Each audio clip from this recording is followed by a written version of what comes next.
By 1976, the country of South Africa was on the brink of civil war. With its real leaders in prison and in exile, and after 25 years of government oppression under the policy of apartheid, the country of South Africa was ready to explode. And then, the most unlikely of men rose up to lead his people. Small of stature, frail, and near death twice as a child, he became an interim leader of special importance, a man of almost unique value. And his name was Desmond Tutu. The system tries all it can to destroy us. It won't succeed. Because God is on our side. He called for a non-violent movement. Let's not allow our enemies to say, aha, you see, these are the people you say must become free. And you see what they're doing. He pleaded for calm at funerals and protest rallies. Is there anyone here who says we will not be free? He called for the world to help his people. Unless the world intervenes decisively, we will have a catastrophe on our hands. He called for economic sanctions against the apartheid government. Do you think we'll have any effect at all on the Reagan administration policies towards South Africa? I hope it'll make them take more seriously human rights violations in our country. He faced criticism from all sides, that he was not radical enough, that he was a traitor to his own country. But he stayed on the path of nonviolence, and by 1989, the tide began to turn. I think we want to invite Mr. de Klerk. We want to say, Mr. de Klerk, hello. We want to invite him and say, Mr. de Klerk, you have lost. And then we said, Mr. de Klerk, we say we are the rainbow people. We are the new people of a new South Africa. And soon, the movement was unstoppable. My dear children, all you children of light, I want to tell you a story. A story of a little boy. And that happens to be me.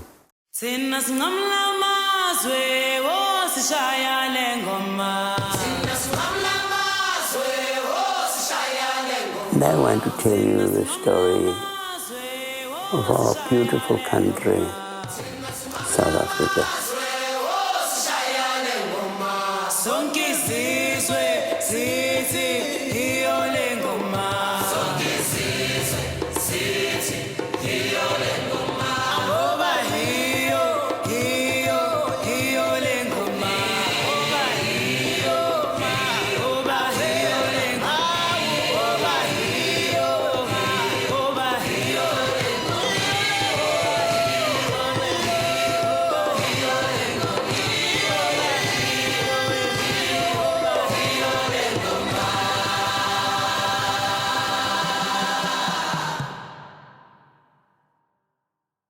Desmond Tutu was born in a black township outside of Klerksdorp in 1931, the second of 3 children and the only son. My mother was not educated. She didn't go beyond the first few years of elementary school, and she ended up working as a domestic servant. She was very compassionate. I usually say to people I look like her in my large nose and stumpiness. And I say I hope I would look like her in her heart, in her spirit. She was incredible in her compassion and her caring, and sharing. I mean, we didn't have a great deal at home, but when she cooked, she didn't cook for just we in the house. She said, well, there'll be somebody coming who's hungry. And when they come, she dishes up for them. I never forget that kind of self-sacrifice. I went to school about 30 miles from my home, and so I used to go to school by train. And on this particular occasion, there was no money for my fare. My mother used to do laundry for a white madam. She told her I had come because I needed the money to go and buy a ticket to get back to school. And the madam gave her that 2 shillings. I've never forgotten, as I walked up to the station, I was just thinking that, by the way, she was going to be working that whole day, and at the end of the day, she was not going to get any pay, and she would then walk back home with nothing. When I was about 9 years of age, I picked up a tattered magazine, and it happened to be one that was describing how Jackie Robinson broke into Major League Baseball. He made you feel several inches taller, that he made it against all of those odds. Almost all the films that were on the circuit were of white film stars, and here you had Lena Horne, Fezwala, Cap Galloway, the ink spots, just lifted your spirits. You say, My father was a school teacher, so one of the things that hit me very hard was, I remember walking with my dad. This is the principal of a school. And we go into a shop, and there's a slip of a girl behind the counter, and she says to my dad, yes, boy. I wondered what my father was feeling, being humiliated in the presence of his child. And my father used to send me to buy newspapers. And I was the only black kid in that whole township who had a bicycle. I would ride to town, and along the way, I would have 3 or 4 white boys. They said, "Puck, puck." They were really saying, "You pitch, you're pitch black." But it was something that happened almost every time. Each time I got near where I knew I was going to have to run this gauntlet, and they would come up, I would bash quickly to the town. Again, of course, everything was segregated. White schools were over there, black schools over here. You grew up and you said, well, this is how things are, and we used to play, we used to have fun. It isn't as if you felt sorry for yourself. No, it was fun. You lived in poor circumstances. People enjoyed themselves. You had parties, and but of course, things are sort of digging into your psyche. When he was a child, Desmond Tutu almost died from polio. And when he was a teenager, he fell ill with tuberculosis. I had tuberculosis and went to hospital for nearly 2 years. And during that time, about once a week, Trevor Huddleston came to see me in hospital. I wasn't aware that was something etching itself into my consciousness. The impression it made was of someone caring. And caring for me in South Africa, a white person caring for a black township urchin, maybe went to contributing to, say, a lack of bitterness against whites, because there was at least one white man who seemed to be a nice white man. And he lived in Soweto as a member of a religious community. So he shared the life of the deprived people. He was a champion of the dispossessed and touched my life, and I'm so very grateful that he did. When Desmond Tutu was 17 years old, the National Party was swept into power in South Africa. Our policy is one which is called by an Afrikaans word, apartheid.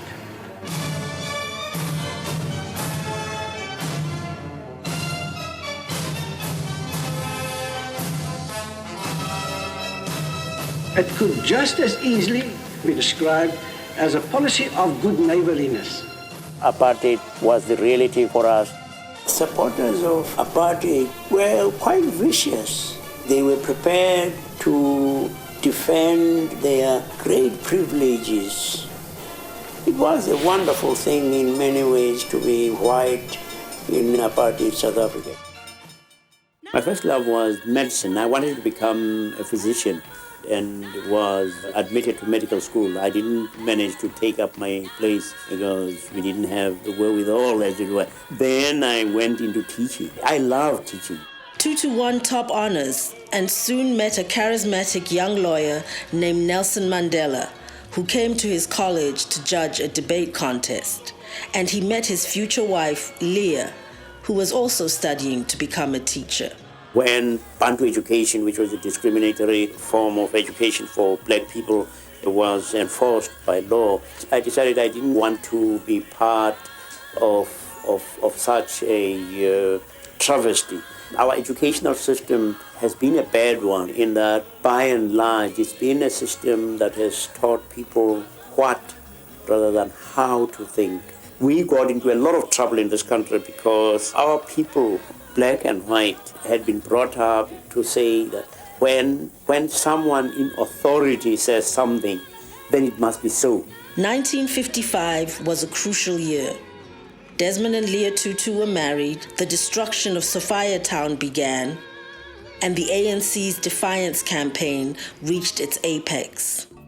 I left teaching, and mercifully the Bishop of Johannesburg accepted me for training to the priesthood. I was fortunate to have the support of Leah, my wife. She was amazing in that support. I remember getting a birthday card from Leah, my wife, for one of my birthdays, which is sort of the least that you can expect from your spouse. And it had on the outside a sort of Darby and Joan couple, and it said, "We have a beautiful and unique relationship," which is very nice. I mean, it gets you feeling really good. And then inside it said, "I am beautiful and you are certainly unique."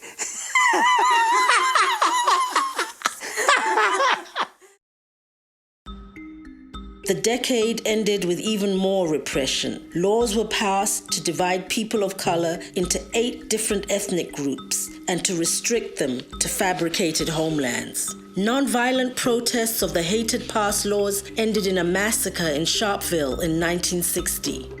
The ANC was banned, and their entire leadership was imprisoned in the notorious maximum security facility on Robben Island.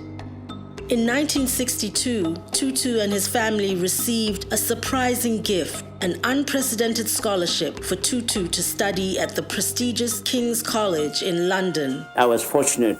I ended up, after working in parishes and studying in England, ended up teaching at seminary and later on at university. As a lecturer and on the staff of the World Council of Churches, Tutu was transformed by his years at the liberal, open-minded King's College. In 1975, he was appointed Dean of the Anglican Diocese of Johannesburg and returned to South Africa. When I came back from England, I was saying to myself that what I wanted to do was assure black people who had been treated like dirt, to assure them of their infinite worth. Our youngest child was born in England, and we came back to South Africa, and we were walking with her in town, and she sees the playground. There are a lot of children playing there. And she says, "Daddy, I want to go on the swing." And I say, "Darling, you can't." You were shaken by the conditions under which our kids were having to learn. Tutu wrote a letter to the South African Prime Minister in May of 1976, warning him about rising student anger. The South African government ignored my letter where I warned. In June, more than 10,000 students walked from their schools to Orlando Stadium for a peaceful rally. They encountered a police barricade and hundreds of officers who began to open fire. One of the first students to be shot was a 13-year-old named Hector Peterson. When June the 16th, 1976 happened, I think they were very shocked when these school kids came out and said they were refusing to be taught in Afrikaans. Afrikaans was the language they felt of the oppressor. Protesting against Afrikaans was really protesting against the whole system of injustice and oppression where black people's dignity was rubbed in the dust. Protests broke out across the country. By the end of 1976, 600 people had died. These children, what were they thinking? I mean, that they should want to stand up knowing full well that they were going to have dogs set on them, they were going to be walloped with whips, they were going to be swallowing tear gas, and they were going to be shot. When they rose up against apartheid, they gave great encouragement to older people to become courageous. The Soweto Uprisings were inspired in part by a young medical student, Stephen Biko. Changes which are to come can only come as a result of a program worked out by black people. And for black people to be able to work out a program, they need to defeat the one main element in politics which was working against them, and this was a psychological feeling of inferiority. In 1977, Stephen Biko was arrested and cruelly beaten. He died while he was in police custody. Sunday, September the 25th, 20,000 black South Africans came to mourn Steve Biko, the non-violent but militant black radical leader who died mysteriously in police custody. The South African government announced that Biko had died after a week-long hunger strike. Biko, who was in good health, was the 20th man to die in police custody since the June riots last year. The announcement was greeted internationally with shock and anger. But the type of hunger he died from was a type of hunger which leads to free people from their bondage. Steve Biko was buried in King Williamstown. Although 20,000 mourners turned up from all over South Africa, many more were unable to get there because of harassment by the security police. The Anglican funeral turned into one of the biggest political rallies ever seen in South Africa. I think one of the reasons why dictators and despots succeed is that they cultivate fear. That's why they will have soldiers who are quite cruel in their dealings with the so-called ordinary people. Courage doesn't mean not being afraid. It's not letting your fear be the determining factor. Desmond Tutu was asked to deliver the graveside eulogy.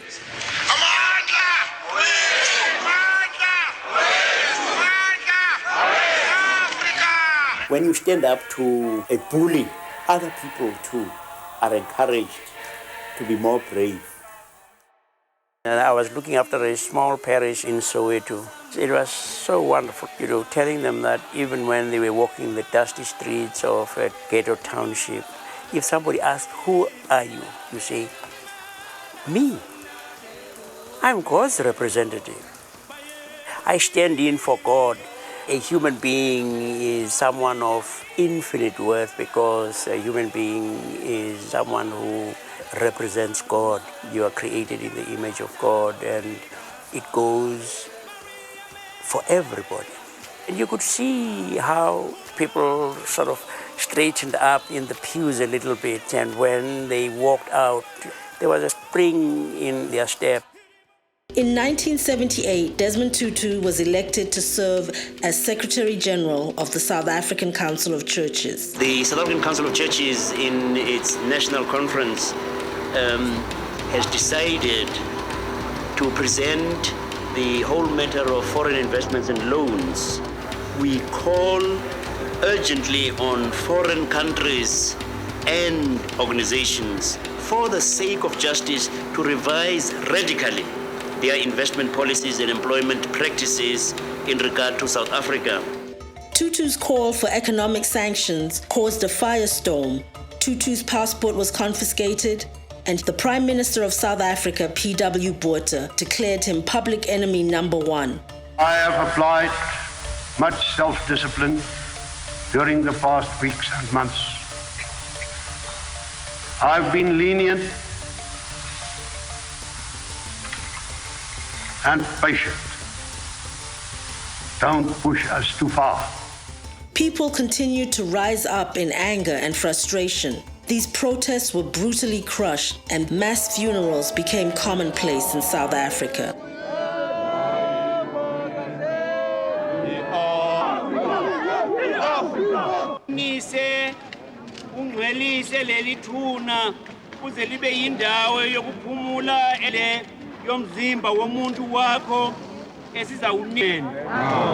These funerals became a focal point for protests and defiance.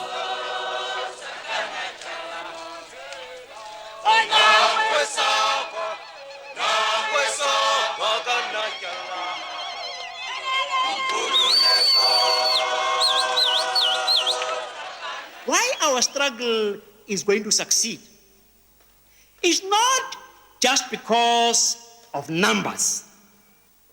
Our struggle is going to succeed because it is a just struggle. We are not struggling in order to oppress somebody else. We are struggling in order to free everybody. If apartheid is not dismantled, then we are going to have a bloodbath. Tutu and others continue to travel abroad to speak out against apartheid. It is so extraordinary that you had many white people who were opposed to apartheid. These people were prepared to say, no, we don't want the privilege at the expense of others. Soon, the anti-apartheid movement became an international cause. You could go almost anywhere in the world and you'd be sure to find an anti-apartheid group there. People were ready to be arrested. They were demonstrating on our behalf. People prayed for us, especially young people, students. Universities and college campuses used to sit out in the baking sunshine to force their institutions to divest. Botha proposed a new constitution to strengthen apartheid law in South Africa. Desmond Tutu led the opposition. In 3 weeks' time, the country's 4 million whites vote in a referendum that'll decide whether the country's new constitution will be accepted. It's hardly a radical document. It further entrenches power in the hands of the Afrikaners, gives limited power sharing to Indians and coloureds, and totally excludes blacks, 70% of the population, from any form of political representation. Blacks who will be excluded totally will say that we have tried everything, and the only way we will be able to get our own place under the sun in South Africa is to resort to violence. The government retaliated with an investigation of the South African Council of Churches. I was in court testifying against my predecessor, and I was feeling so low I could crawl under a snake, and I realized just how much I depended on others. No charges were made against the council, and then a telegram arrived from Norway. The news from Norway that the 1984 Nobel Peace Prize winner is Bishop Desmond Tutu won the Nobel Peace Prize today for his nonviolent struggle against apartheid. Tutu has been called South Africa's Martin Luther King Jr. And it is going to say to our people, hey, we are winning. That justice is going to win. It was a triumphant homecoming. I'm just glad to be back here, to be back home, and what a wonderful welcome to have received. The world has passed its verdict. The world knows who are the real agents of reconciliation in this country. And we say, and the world has recognized this, that it is the SACC and its member churches who stand between this country and catastrophe. As Tutu received the Nobel Peace Prize in Oslo, the official South African press denounced it as a sham. As soon as I got the Nobel Peace Prize, the president is inviting you to the White House. I was able to say the things that I wanted to say on behalf of our people, face to face.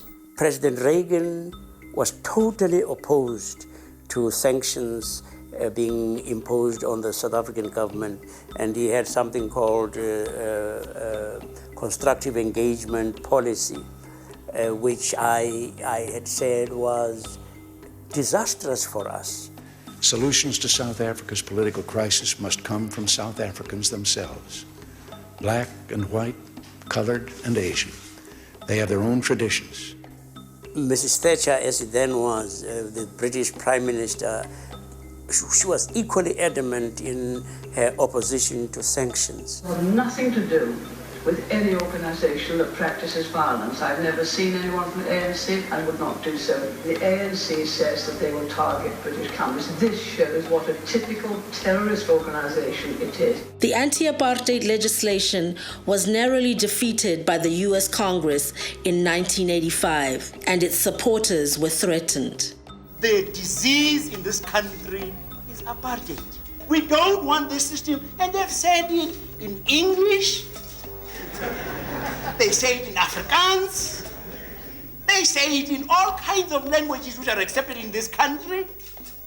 Nobody has gone about hiding the fact that they are opposed to the system. and then what happens? You are charged with high treason. Tutu and other church leaders worked for the release of those who had been detained without trial. We oppose detention without trial because it is a serious abrogation of the rule of law. We want to pray for the healing of our land, which is slithering into a serious crisis. I have come to see the head of the security police here to demand the release of Father Jeff Muselani, who was detained in September of last year and is still in detention. I can't assist you in any way. Is there anything else? Yes, I have a petition which I will read, which I seek to present to you. You can present it to me. I don't want to listen to it. I'll take it. Thank you. In September of 1985, the South African government banned all public funerals. The ban says, and I quote from the information before me, speakers may not discuss the government, its policies, the existence of the state of emergency, actions by security forces, or any protest boycott action. What else is there for you to talk about these days? Well, I would want to know, because if we are going to be able to exercise any kind of control and call people to be restrained, we surely need to refer to the situation in which they find themselves and how to react to that situation. Just by attending an outdoor funeral, you'll be breaking the terms of the ban. By being there, it's not supposed to happen outdoors at all from now on. Could you yourself be detained? I don't know what they intend doing, but I think, that the authorities are really now playing with fire in the sense that they are seeking new points of confrontation and friction with a people who are already battered by vicious and draconian laws. Are you saying, Bishop, that you will continue to attend outdoor funerals? If there aren't people who can say, please, even when you are hurt, Do not try to revenge, do not try to be involved in acts of violence. And unless there are people like that, I'm fearful for an explosion one day which we will not be able to control. Despite the ban, several weeks later, more than 80,000 people gathered for one of the biggest anti-apartheid protests in South African history. Desmond Tutu led the funeral service. In September of 1986, Tutu was enthroned as the very first black archbishop of all of Southern Africa.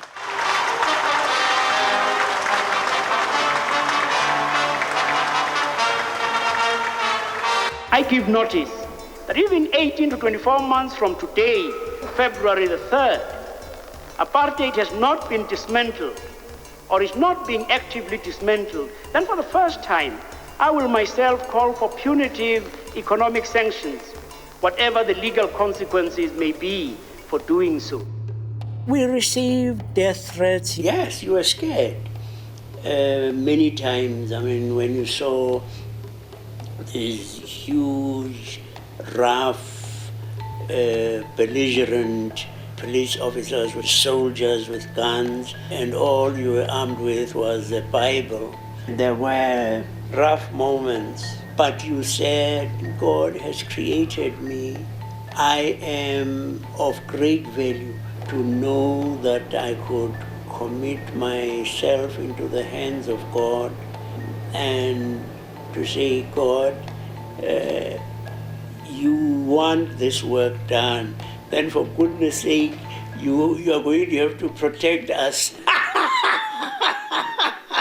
Tutu continued to push for economic sanctions legislation. The U.S. Congress finally approved the bill in 1986. Ronald Reagan vetoed it, but Congress overrode his veto by a large margin, and it became U.S. law. This is my land, my native land. This is my South Africa.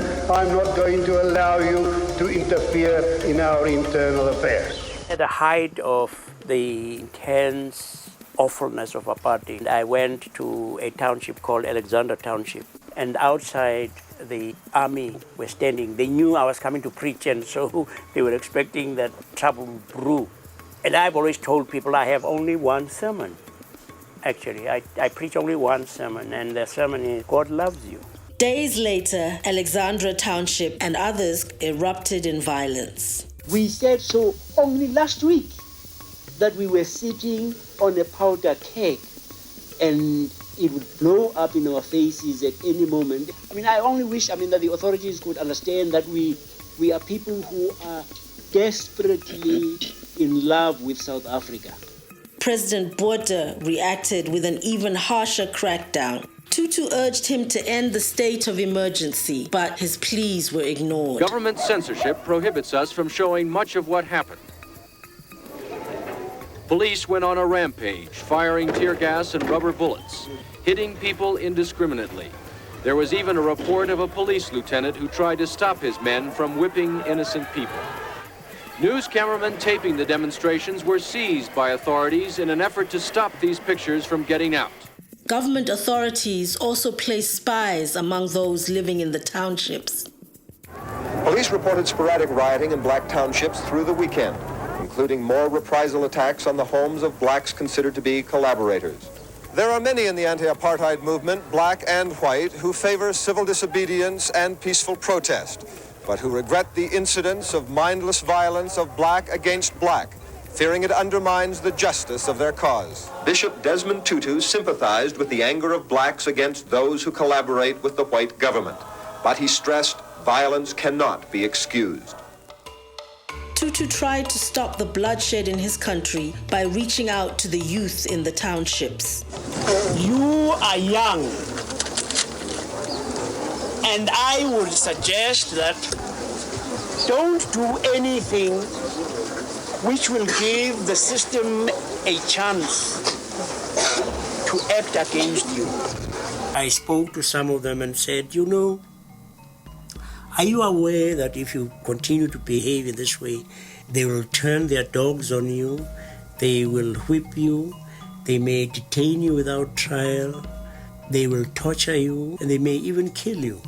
And it was almost like bravado on the part of these kids because almost all of them said, so what? It doesn't matter. If that happens to me, as long as it contributes to our struggle for freedom.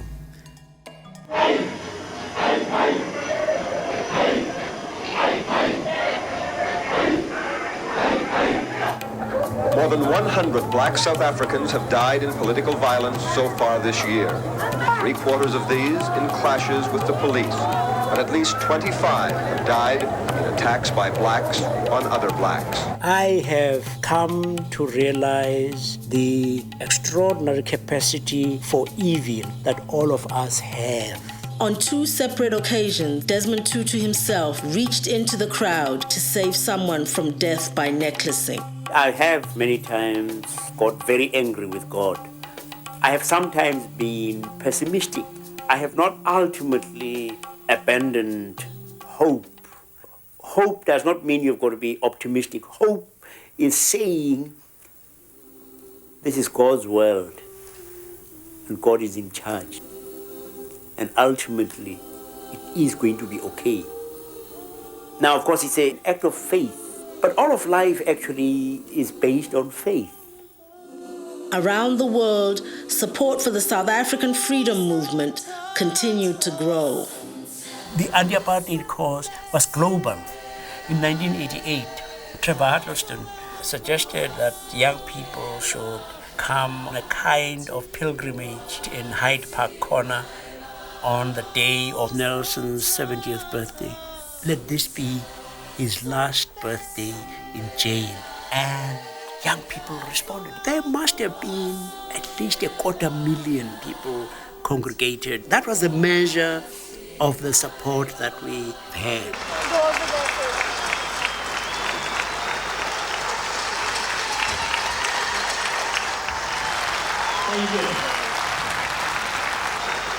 Any sensible government would realize that Nelson Mandela is absolutely indispensable for peace and stability in Southern Africa. Tutu continued to call for economic sanctions and soon joined with other leaders of the anti-apartheid movement in creating a new non-violent campaign. Police in South Africa arrested Archbishop Desmond Tutu and several other church leaders during a protest demonstration. As they marched toward Parliament building, police blocked their path and ordered them to leave. They refused, and Tutu and the Reverend Alan Bosak and several other leaders were taken away. President Botha accused Tutu of joining a revolutionary campaign led by the ANC and the South African Communist Party to establish an atheist Marxist dictatorship. And to those who prefer revolution to reform, I say that they will not succeed. They will not succeed. If necessary, we will use stronger measures, but they won't succeed. Many of us had moments when we doubted that apartheid would be defeated, but I never doubted that ultimately we were going to be free, because ultimately I knew there was no way in which a lie could prevail over the truth. The campaign continued to grow. Thousands began to march together, resisting arrest. A broad cross-section of South Africans demonstrated in cities across the country. Police reacted by spraying them with purple dye.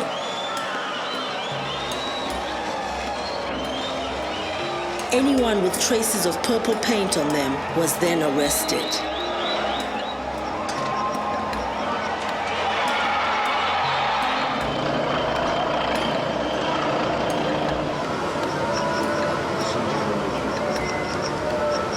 People began to admit themselves into whites-only hospitals across the country. In Johannesburg and other major cities, illegal demonstrations became commonplace.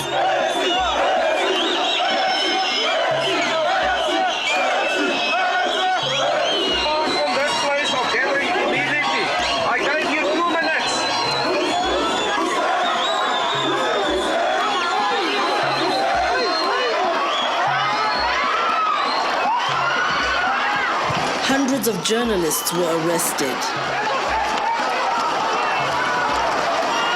Desmond Tutu and others led marches onto the whites-only beaches. Civil disobedience broke out across the nation. University students led mass marches. Police used all the weapons at their disposal to try to stop the public uprising. This is being forced on us by a vicious government. I have said before, and I say again, that it is the violence of this government that has resulted in our sitting here at this time. It is a violence that is terroristic. This government terrorizes our people. Finally, the economic sanctions began to kick in. The South African rand dropped to an unprecedented level, and President Botha suffered a mild stroke. He was forced to resign, and a new president, de Klerk, took his place. In September of 1989, for the very first time, a massive protest rally was held, and the police did not intervene. Today is a victory for common sense. It is a victory for the people. It is a victory for peace. Now, I think we want to invite Mr. de Klerk. We want to say, Mr. de Klerk, hello.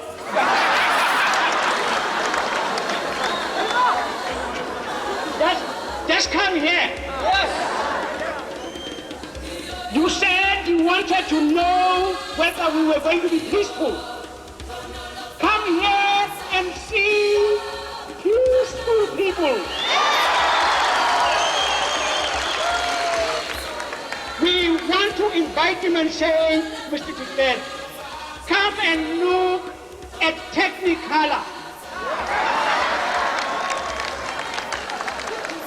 They try to make us one color purple.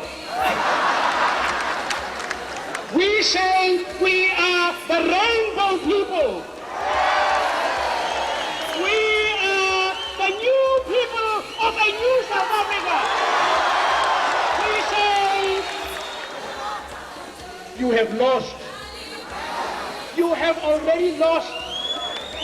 We say come and see. Now I want you to hold hands. I want you to lift your hands. I want you to say, our march to freedom is unstoppable. And then the tide began to turn. Good evening. We've just heard that 8 security prisoners are to be released unconditionally. The state president, Mr. F.W. de Klerk, announced a few minutes ago that Messrs. Jafta Masimula, Andrew Mohlangeni, Raymond Mhlaba, Walter Sizulu, Elias Matsualedi, Wilton Mkwai, Ahmed Kathrada, and Oscar Mpeta were to be released as soon as the necessary formalities could be dealt with. Negotiations for the release of the remaining political prisoners began.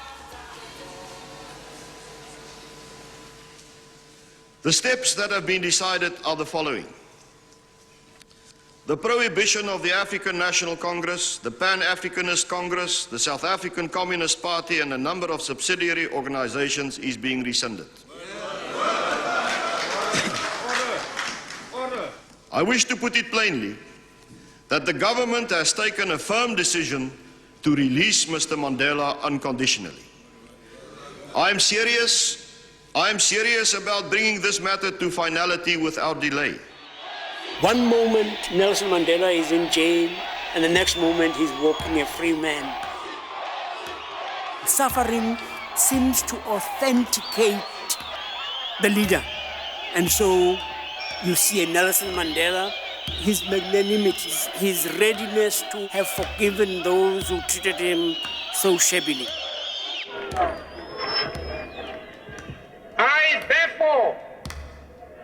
a place the remaining years of my life in your hands. He came to spend his first night in the house, which is the official residence of the Archbishop of Cape Town, and I was the Archbishop of Cape Town, and he spent his first night there. Incredible.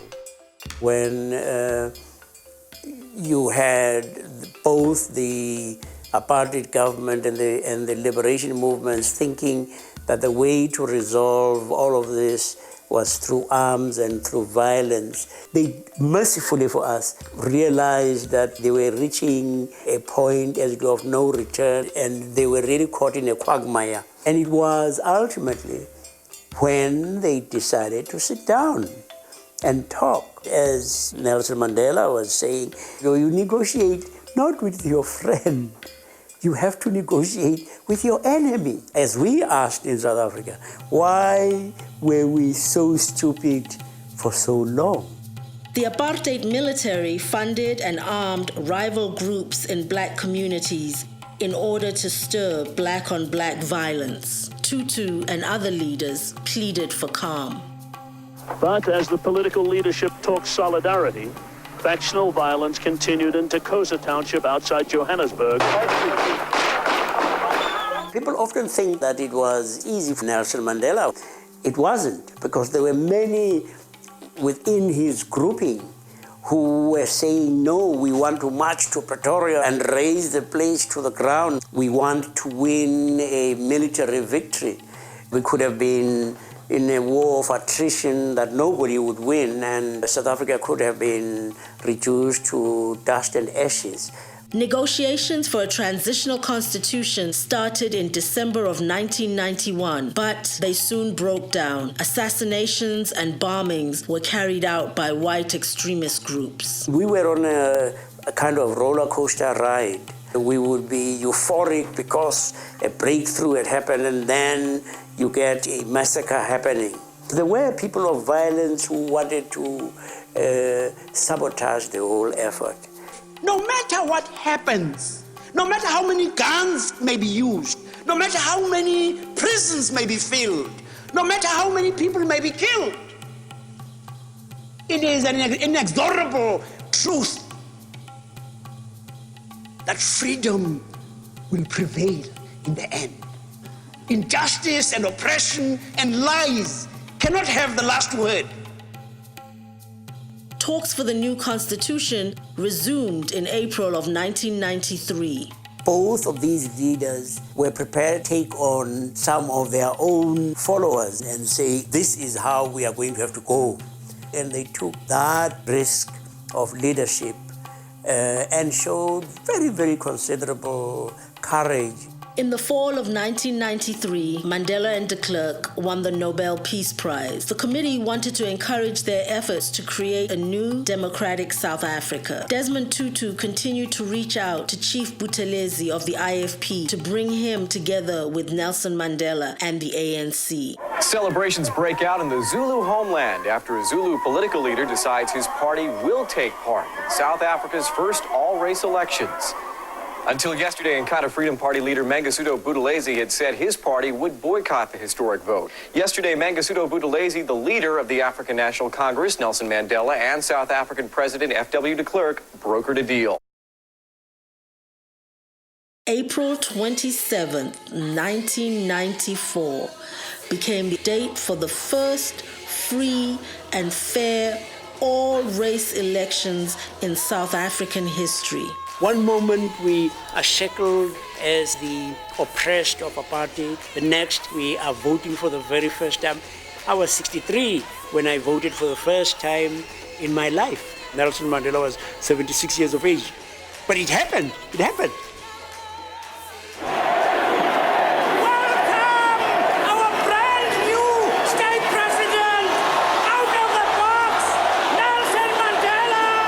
When I was given the privilege of introducing him to South Africa as our new president, this is the thing for which we had all been waiting.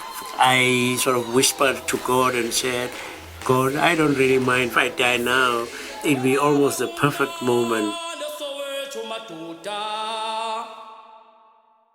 Desmond Tutu was planning to retire, but then Nelson Mandela asked him to lead the Truth and Reconciliation Commission, something he deeply believed in. Saying we have dealt with our past as effectively as we could. We have not denied it. We have looked the beast in the eye. The Truth and Reconciliation Commission was made up of several different committees. The Committee on Human Rights Violations investigated atrocities committed between 1960 and 1993. We believe that our country has taken the right course in the process of healing to hear these stories. The Commission held its first hearing on April 15, 1996. They chopped off his right hand. We buried him without his right hand.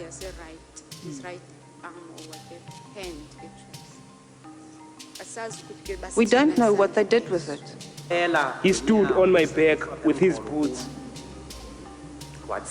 and he started jumping, and that's the person who injured my back. They should not only be exposed, but they should appear in court so that everybody can see them. I would like to meet that man that threw the grenade in an attitude of forgiveness and hope that he could forgive me too. If you are able to, and it's not too painful, could you describe some of that torture? What actually did they do to you? They suffocated me by pulling a mask over my face. With the helicopter method, they put a stick behind your knees and you were hung upside down. Whilst this was happening, you were suffocated.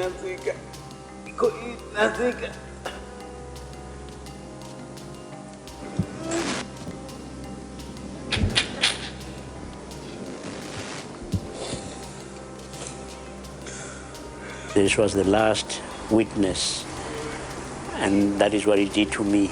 I couldn't take it anymore, and that is when I broke down too. The hearings went on for months, and the testimony was searing. There's been a lot of evil. There's been a lot of evil in this country. I will not forget what happened. I ask the Almighty that I will not forget what happened and that I need to know.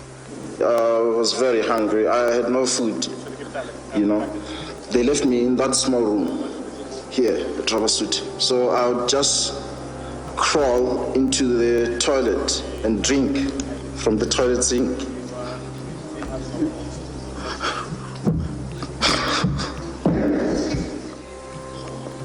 I heard all the time. And even now, although this time I'm also asking the same question. Who sold me to the police? Who sold me to the police?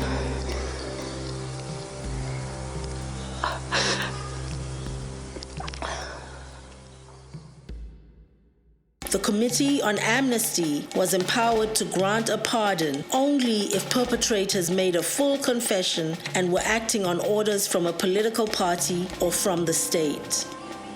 People lost their lives. And I ask of you, I know it's difficult, but I plead with you to please consider forgiving me. Really, what these people have done is very terrible. But the truth that they have told this commission or this committee stems from political connotations. I should think they have been released by that, the truth they told this committee, and I have forgiven them. After the first shot, I fired 2 more shots just to make sure that he was dead. I thereafter fired 2 shots at Michael Mtetwa, the other deceased. I'd like to say that I am very sorry about the incident. It was most unfortunate. If I think back to it, I realize that it wasn't right for me to commit the act. and that it was actually a disgrace. Have the right kind of people been asking for amnesty? I mean, we saw a lot of people who are sitting in jail already, but we need other people, don't we? Well, we have had the police officers, which is something that represented a breakthrough. But we certainly don't want only the foot soldiers, as you might call them. We'd like some of those people who gave the orders. Apartheid was wrong.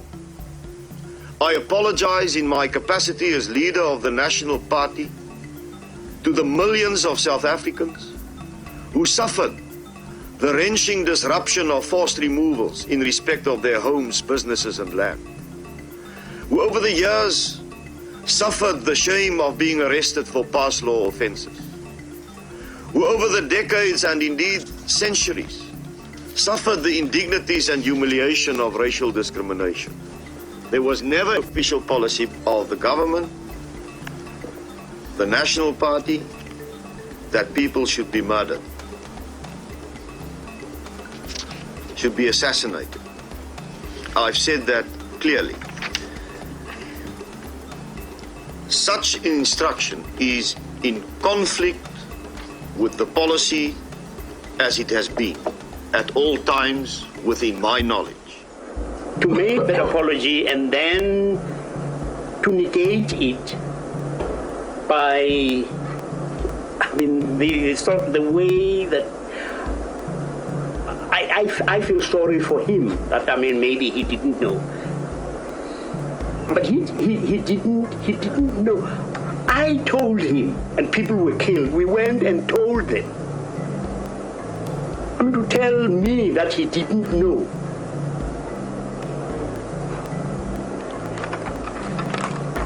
I'm sad. As far as I am concerned, the two youths who claim that I gave them money to kill Dr. Asfat were lying.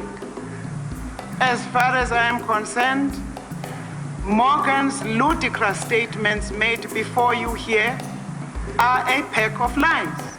I beg you. I beg you. I beg you. Please. I have not made any particular finding from what has happened here.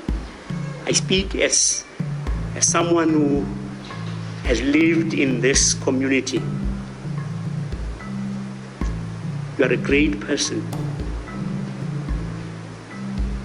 And you don't know how your greatness would be enhanced if you were to say, sorry, things went wrong. Forgive me. I beg you.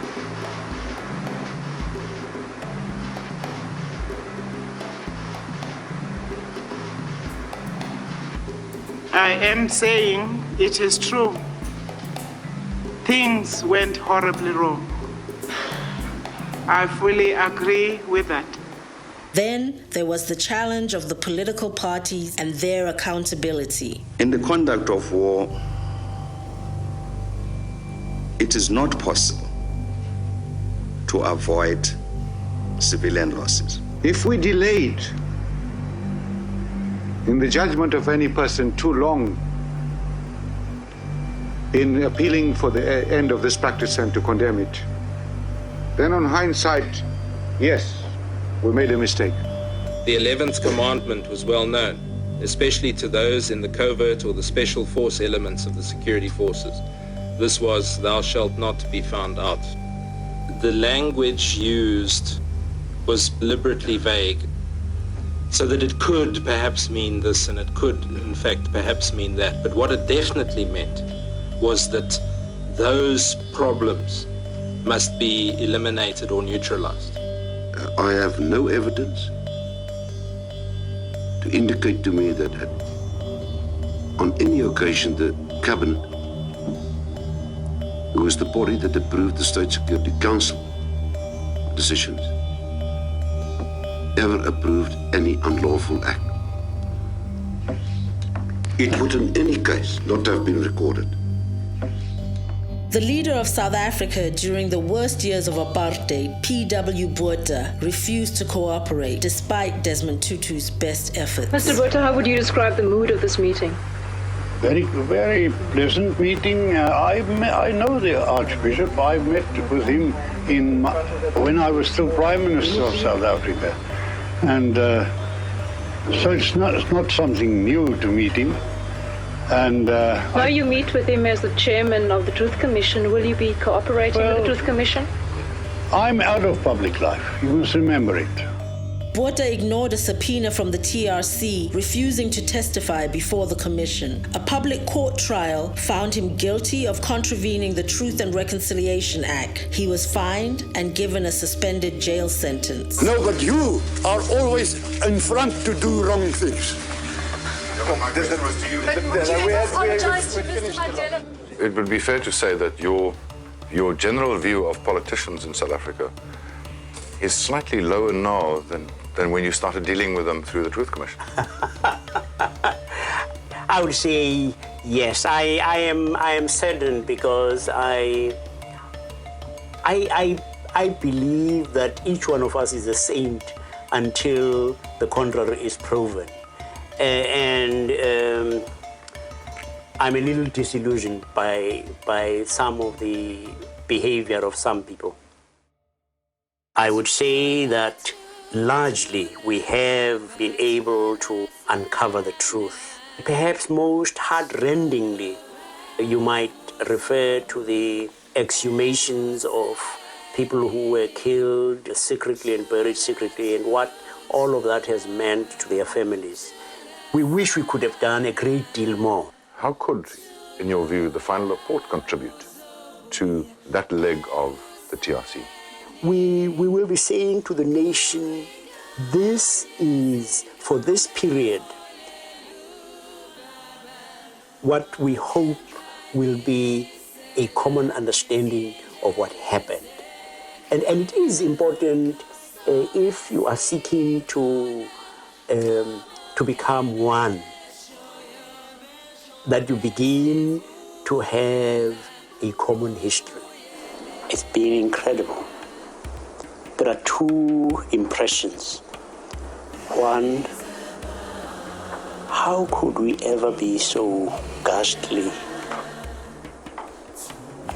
The depth of depravity takes your breath away. That's the one side. The other side is almost exhilarating, that people who have suffered as much as these should have this capacity to forgive, this magnanimity, and the dignity that is being affirmed.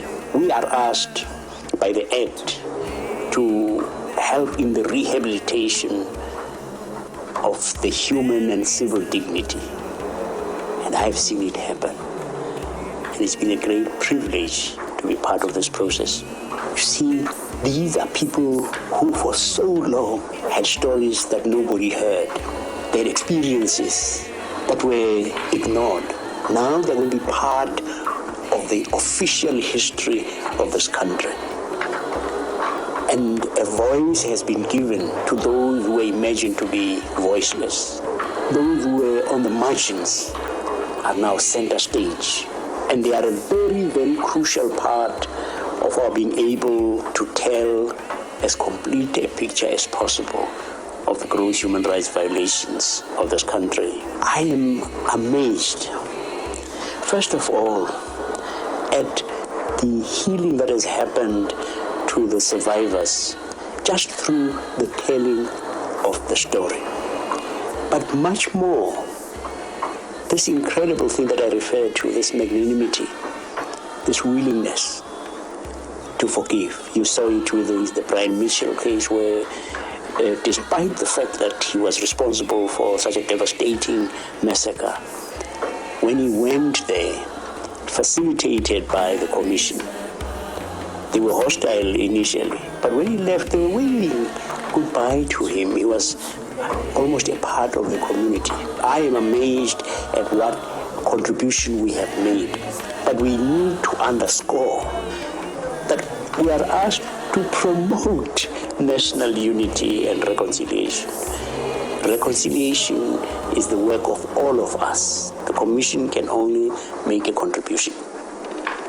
Desmond Tutu helped reopen the notorious prison colony called Robben Island with a peace conference for a broad cross-section of young South Africans. They were able to visit the prison cells where Nelson Mandela and others were kept for so many years, and he led them through an entire weekend focusing on reconciliation.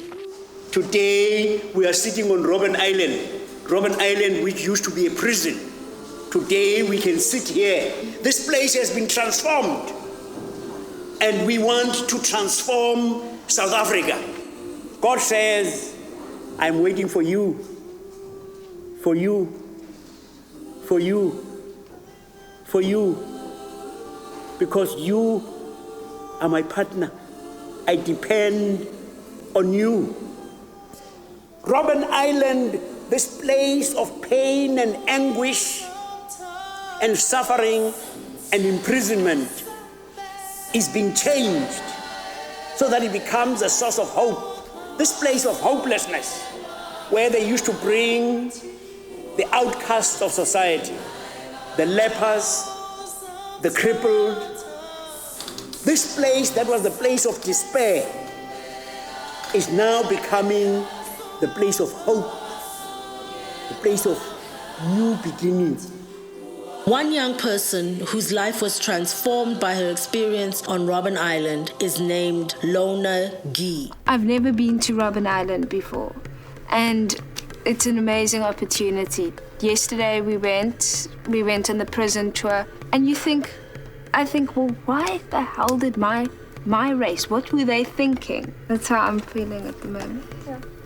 I was 17 when I first came to Robben Island. Because he was there for the whole weekend, it really made me realize how normal he was, and he was just like one of us and interacted with us, and it was great. When I was at the Leper Church, it was the Saturday afternoon, it was time to do the service project, and right in the front, who was leading the whole service project, was Desmond Tutu. The church was horrible, it hadn't been opened in years, and it was very dirty, and they were right there in the front with their brooms sweeping. And it made me realize that it didn't matter who you are, what you've achieved, what you haven't achieved, we have a responsibility to actually make a difference and to change. After working in Kenya and Uganda for 4 years, Lona has decided to dedicate her life to eradicating poverty in Africa, focusing on the creation of village-based savings and loans cooperatives. If I had to do one thing all day, every day, the thing I would do is teach savings,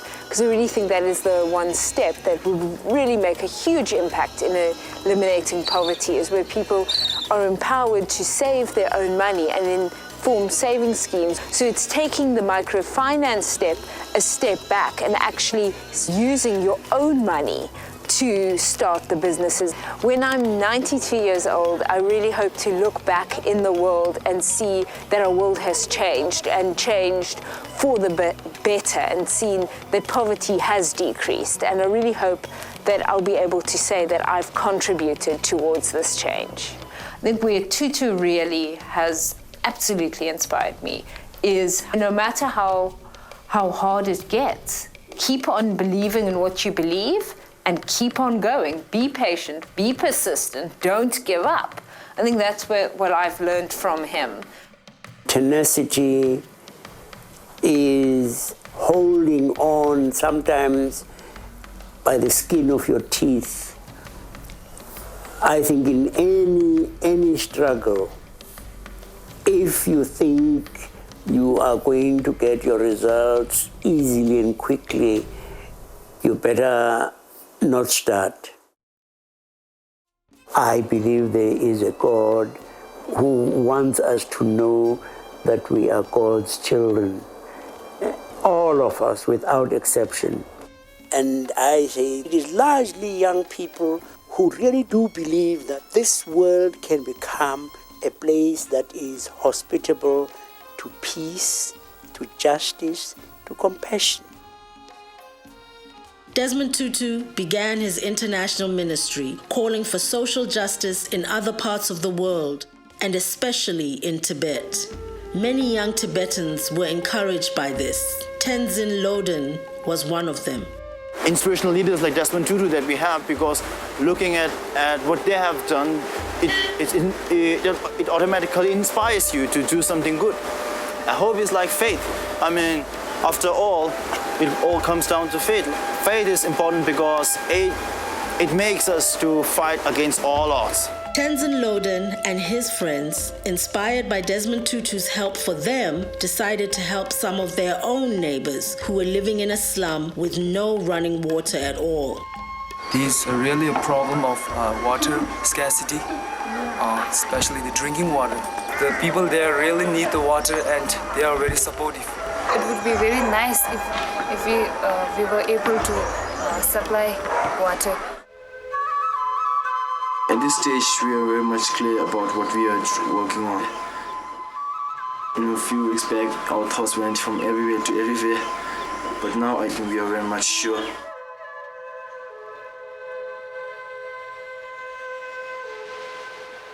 The plan is now ready for presentation to His Holiness, the Dalai Lama. Slum area, Chiran country, Saturday. Damboy Dunjan, Saturday, Manzugi, Leisha to Bake Saturday, they were shade coming Saturday, Chuchimda, Tunsho.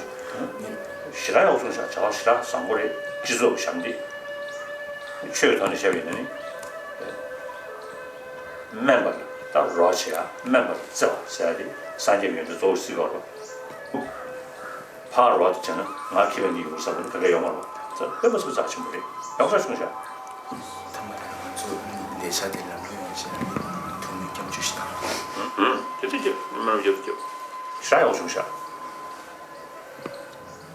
After meeting with His Holiness, I was more excited than before.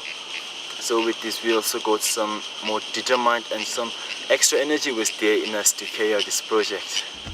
Tenzin and his friends go into action. They explain their plan, share information on waterborne diseases and keeping the water clean, bring in books for the school, and build the water pipeline. Okay, all in all, we can say that we have been successful in providing clean drinking water for 144 households. So, good. I know the day will dawn when the Dalai Lama will return to Tibet. Justice will flow like a river, and we will all be enjoying the fact that we belong together in one family, God's family. That is my faith.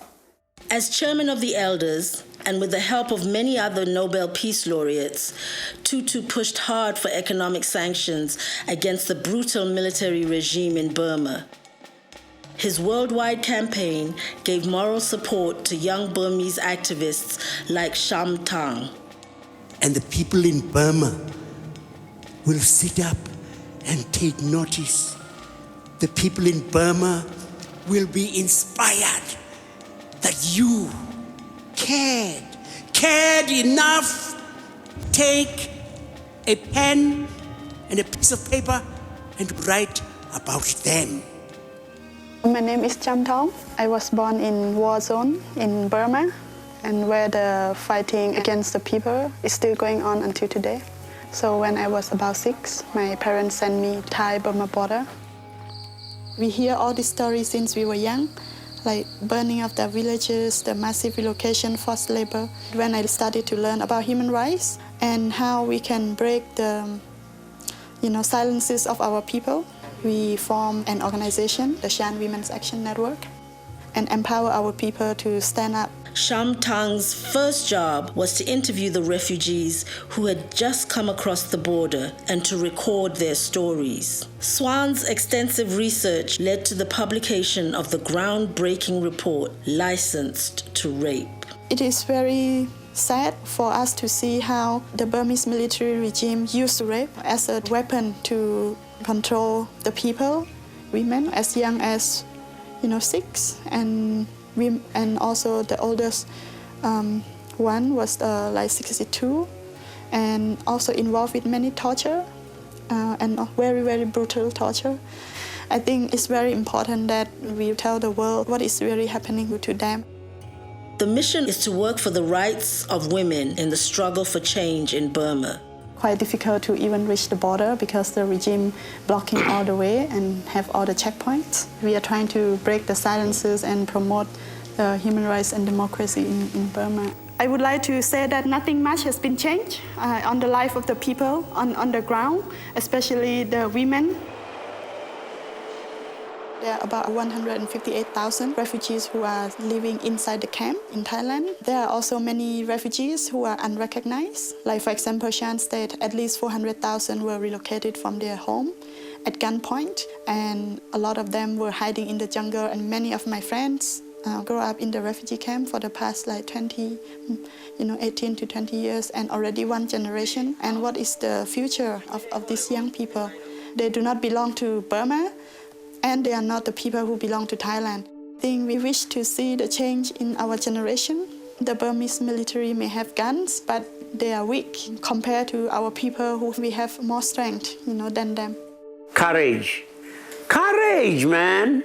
It is standing up for the truth, whatever the forces against it might be. For more than 15 years, as he traveled the world, Tutu always spent time working with youth, whom he called God's special partners.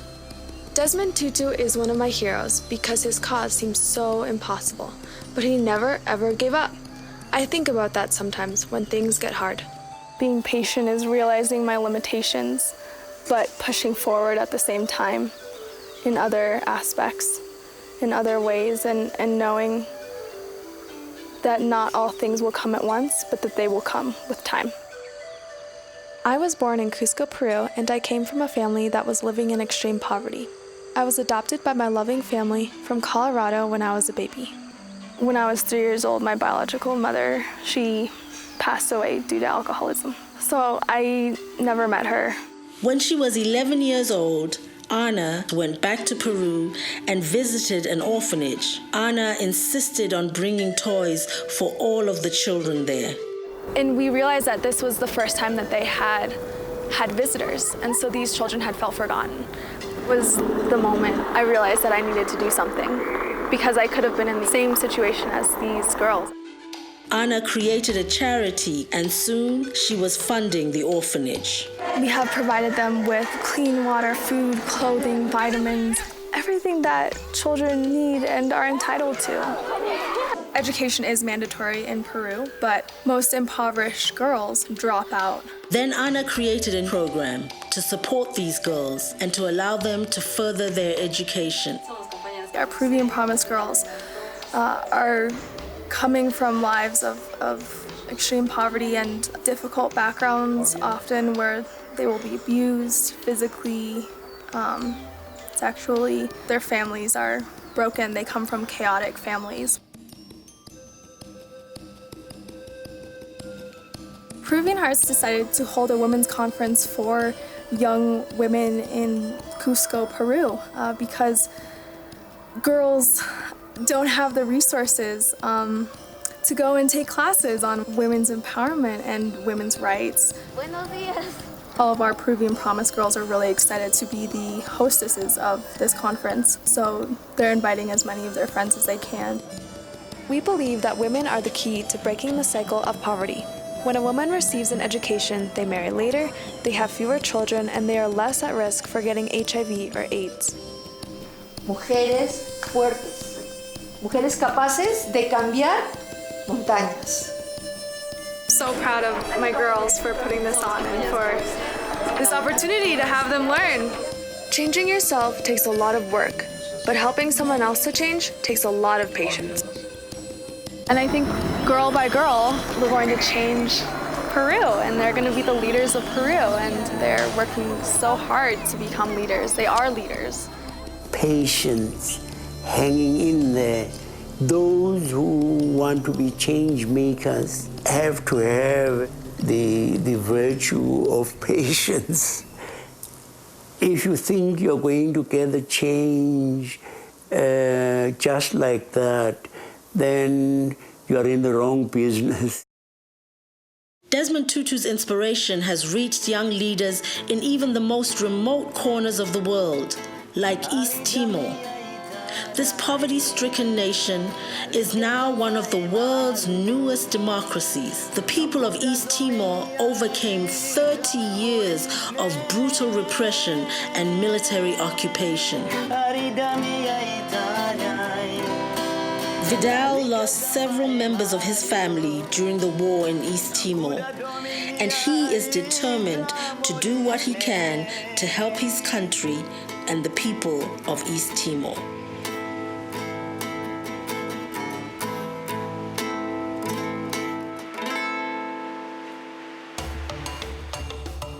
I myself, I really like work with the young people or to share experience.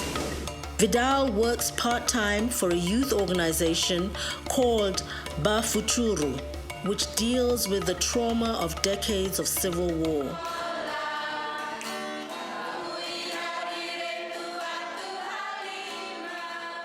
Concerned with the massive deforestation taking place in his country, Vidal decides to start a community-based tree planting project. We have to take care of our trees, and also we have to plant more trees in our country. In the future, people will fight about the water and firewood.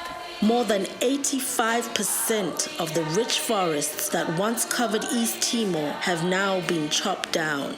Vidal recruits members of his community to help him plant 1,000 trees.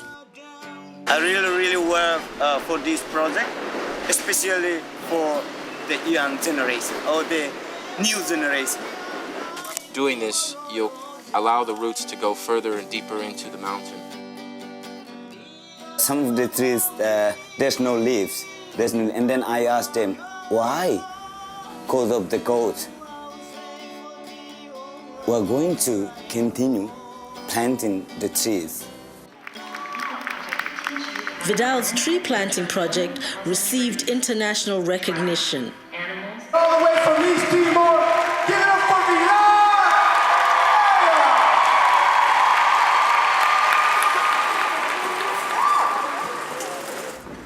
What I have done for my community and with you, on behalf of my country,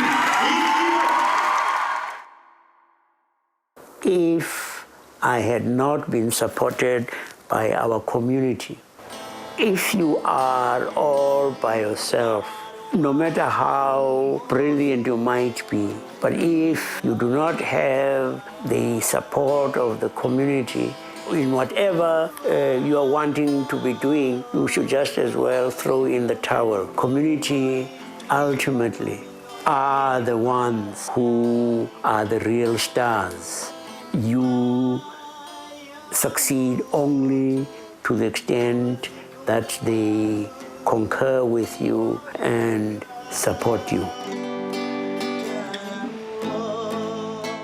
Desmond Tutu's 80th birthday has come and gone, but still, he doesn't stop. It's a great pleasure to be here at the Desmond Tutu HIV Foundation Youth Center. It is appropriately named after somebody who has done heroic work, not only on behalf of peace and justice and the ending of apartheid, but also who very early on took on the challenge of HIV/AIDS here in South Africa and around the world. And so I'm so proud to be with my friend again. And thank you. An unrelenting champion of justice and human dignity. President Obama said that he supported Tutu's divestment campaign when he was 19 years old, and that was Obama's very first step into politics. Desmond Tutu started the Youth Center, which offers tutoring, internet, music, and sport in order to engage the entire child and to try to help them stay free of HIV/AIDS. Tutu is the man.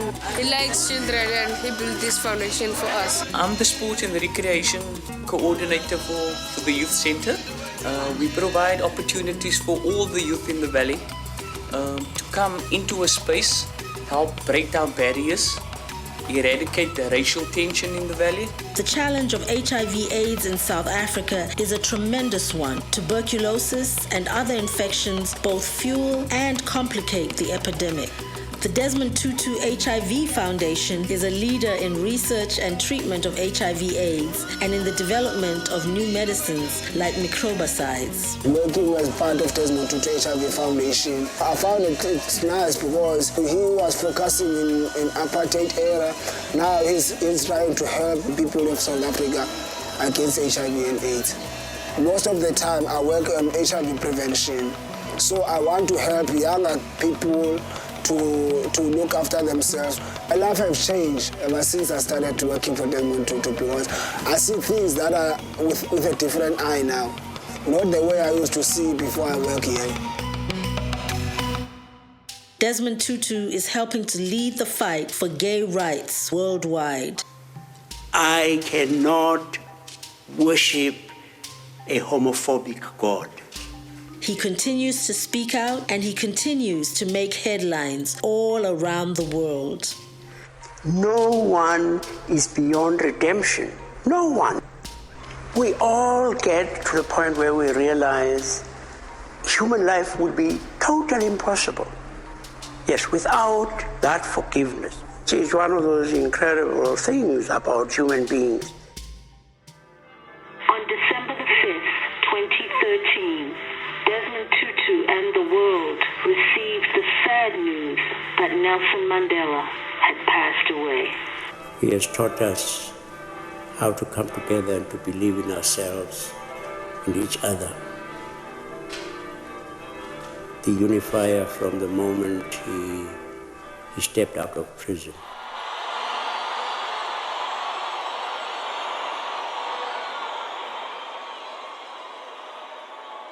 I stand here as an old man, and I want to remind you that we got to be at this point because we were disciplined. So I am not going to give you a blessing until all of you stand. Paramani!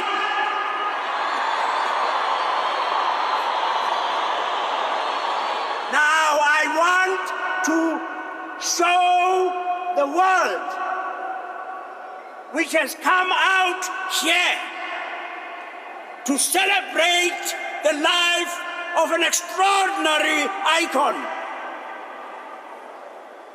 We want to say thank you to that world. Thank you, God. And we promise you, God. Hey, we promise God. You must say yes. Yes.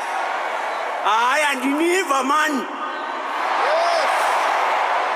We promise God that we are going to follow the example of Nelson Mandela. You can't put a money value to freedom. You know, people will frequently ask, have things changed in South Africa?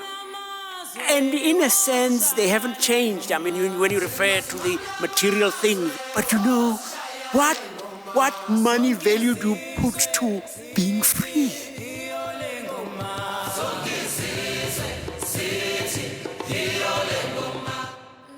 I myself have very great hope for the world. We face enormous problems. There is hunger, conflict, poverty, and in a way you almost want to say there is no hope. The world is going down the tube. But I say no. There are these fantastic people, the young people who dream dreams, young people who are idealistic, who really do believe that the world can become a better place. I dream that one day we will come to realize that we are family. A person is a person through other persons. I can be human only in relationship with other human beings. I wouldn't know how to speak as a human being. I wouldn't know how to think as a human being. I wouldn't know how to walk. I wouldn't know how to be human except through learning it from other human beings. I dream we will bring to reality the dream that young people have, which is God's dream. Yes. And I just hope, that young people will say, oldies, just get out of the way.